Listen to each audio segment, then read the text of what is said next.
What's up, everybody? Welcome back to another episode of Sports Elite Podcast. It's your boy Adrian coming live. Hey, Game 3 at the Oracle has concluded, and the Toronto Raptors came on top 123 to 109, defeating the Golden State Warriors, taking a 2-1 lead. Hey, before this game started tonight, I was optimistic that Klay Thompson would play, but indeed he did not. They decided not to play him. There were speculations that he would play, speculations that he wouldn't play. And when it came down to it, the coaching staff and the organization decided it was best that he did not play tonight. And I can respect that. I know I seen him on the bench looking really upset that he couldn't help his team out, and it hurt. But in the long run, I think they're going to play him Friday night and try to reserve that hamstring as long as they can. Because with hamstrings, you never know. They can come and go. It's a weird injury. And the way he plays is predicated on ball movement and running, and so he's got to get as much treatment as possible to be back for Friday night. But they sure needed him tonight. Now let's start with the Warriors. As a team, they were atrocious from the field. They shot 22 for 61 besides Steph Curry. That's 36%. Steph Curry deserves an A-plus performance for his game tonight. He had a playoff career high 47 points. This man was diving for loose balls, shooting threes, doing everything he could to keep his team in the game. But now I understand, when you're a one-man band, it's really hard. And I've seen a lot of people on Twitter and giving their takes and whatnot, saying, now he knows how LeBron feels. Hey, I feel it, but hey, you gotta lead your team to victory, and he did not. He did the best he can, but it just wasn't enough at the end of the day. 47 points, playoff career high, was not enough at the end of the day to get them where it needed to be, and now they find themselves deep in a hole. Draymond Green added 17 points, Iguodala 11, and the rest of the team mediocre. Quinn Cook did nothing, Jordan Bell nothing, Boogie Cousins didn't give nothing, Sean Livingston, they were just not ready tonight, and they were not hitting their shots at all.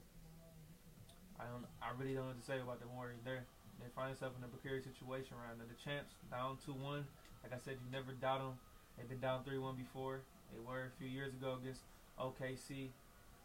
Hey, against the Rockets, hey, you gotta do what you gotta do. Game 4, we'll see if Klay plays. We'll see KD's status, but they for sure need at least one of these two to come back for them to win this series. If they just have Steph, this series is over in 5. I did pick them in 6, so like I said, I still gotta ride the coattails, still gotta ride my prediction. Hey, so there's no excuses at the end of the day, so I'm not one to give excuses. But now, let's hop over to where we need to talk about, and that is Toronto Raptors. I've never seen anything. As we all know, basketball is a game of runs, and any night can just happen. And this team was on fire from the field. Every starter scored at least 15 points or more. Lowest starter was Gasol with 17 points.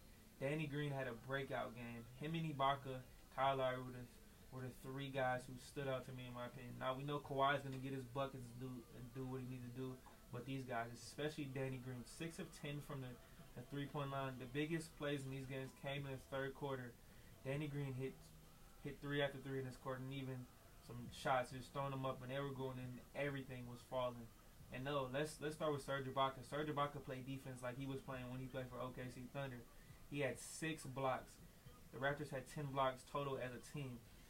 He came and gave them the spark they needed off the bench.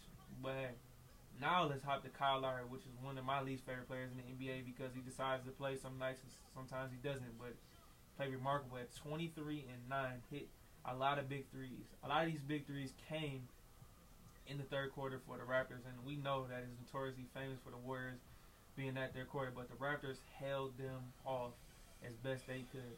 Every time the Warriors seemed to get it to 7, the magic number, as soon as the Raptors seen that 7 points, plummeted right back up to double digits. They played out their mind. Remarkable shot after remarkable shot, stopping runs after runs. This team played out their mind. And even once again, Fred VanVleet off the bench gave another 11, even towards the end of the game, where the Warriors tried to get a quick little run in, throws a prairie up. It goes in once again. And I couldn't say nothing but, hey, this is their game. They came to play tonight. They came to Oracle. And I will say they did what they were supposed to do. When you got a team down, you're supposed to step on them. There was no excuses for them to lose this game. And they did what they needed to do. Game 4 coming Friday night is pivotal. We don't know the status of Klay. We don't know the status of KD. But Friday night is going to tell me a lot about if the Warriors season is going to go past 5 games or if it's not. Champions need to find heart and make stuff happen. But they're running out of depth. The talent is probably the worst I've seen since this 5-year run has been going on. But I got to give credit to the Raptors. Like I said, Kawhi Leonard out there playing his best basketball as usual, not saying anything, not speaking, not nothing. But the team came to play tonight. Marcus Gasol played well. Everybody hit shots. And as you all know, when you're hitting shots, it's like a hot potato. It goes from person to person, and everybody feeds off that rhythm and they keep going. Raptors, like I said, came in. The Oracle did what they were supposed to do. Now they're going to try to get game 4 and take a commanding 3-1 lead. But I'm not gonna bash on Steph. I'm not gonna say anything about him. I love him. I don't know how people can hate him. He played his heart and soul out. Added 8 rebounds, 7 assists, couple steals. He did what he could do. I know he's out of gas. I know he'll be tired after this game. But hey, you gotta find a way. Their season's not over now. I know everybody will be talking about this and that. But hey, the Raptors did what they're supposed to do. So hopefully Friday night pays off for them. Hey, still got a long series, and I'm still going to take the Warriors in 6 because that was my prediction. So I got to stand with my prediction like I was saying. But I could see this going 7 if the Warriors can get game 4. Like I said, game 4 is pivotal in this series and will tell a lot. If the Raptors can win this series, hey, they'll make history. Get Toronto's first title in their franchise history. And Kawhi Leonard will be forever the GOAT and the savior in the great north of Toronto and the great country of Canada.